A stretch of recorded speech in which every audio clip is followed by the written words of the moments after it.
Hey internet, so celebrity chef Pete Evans is making headlines again once more for some unproven medical advice that he's been dishing out on Facebook. It was brought to my attention by a page called Blocked by Pete Evans, which is basically people who have been banned from commenting on his page. So this is what went down.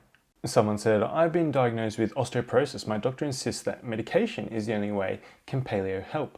And Pete said, "I would strongly suggest removing dairy and eating the paleo way, as calcium from dairy can remove the calcium from your bones." This person then said, "Really? I'm obviously going to need to read some more about this."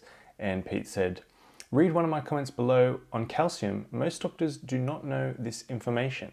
It's true, most doctors don't know about it because it's just made up and, quite frankly, potentially dangerous medical advice. Now, to be honest, back in 2014, I did give permission to Pete to publish a piece that I wrote about sugar and the Heart Foundation tick on his Facebook page. But that was before I realized he was so odd. So where has he gotten the idea that dairy foods remove calcium from your bones and contribute to osteoporosis? Well, I can tell you that it's not from any good scientific research ever. After a bit of sleuthing to find the most relevant papers, I came across two published in a 2015 edition of the well-respected British Medical Journal. Now, this particular review looked at the results of 59 previous human control trials, almost 14,000 people tested, to see what impact calcium intake from food sources has on bone mineral density, that is, how strong your bones are. Now, researchers found that increasing calcium intake from dietary sources increased bone mineral density by at best 1% in measurements of total hip and total body at 1 year.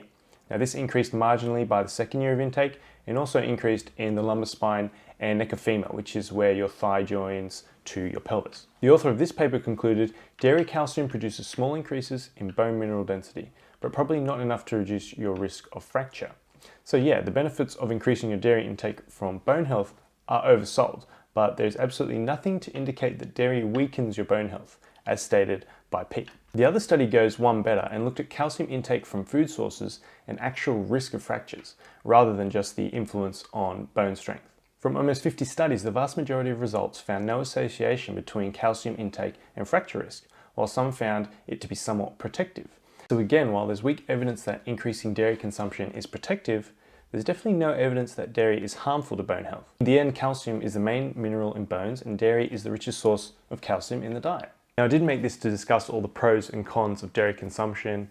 I'm just strictly looking at dairy and bone health, and it's very clear in the literature that dairy is not harmful to bone health, and if anything, it may be slightly beneficial for someone with brittle bones. To tell a newly diagnosed osteoporosis patient anything different, whether you're a doctor or a dietitian or a chef, is very misguided and potentially dangerous. Add this latest osteoporosis advice to his stance against vaccination, advocating that people don't use sunscreen in Australia, to never use microwaves, and endorsing enemas for detoxification.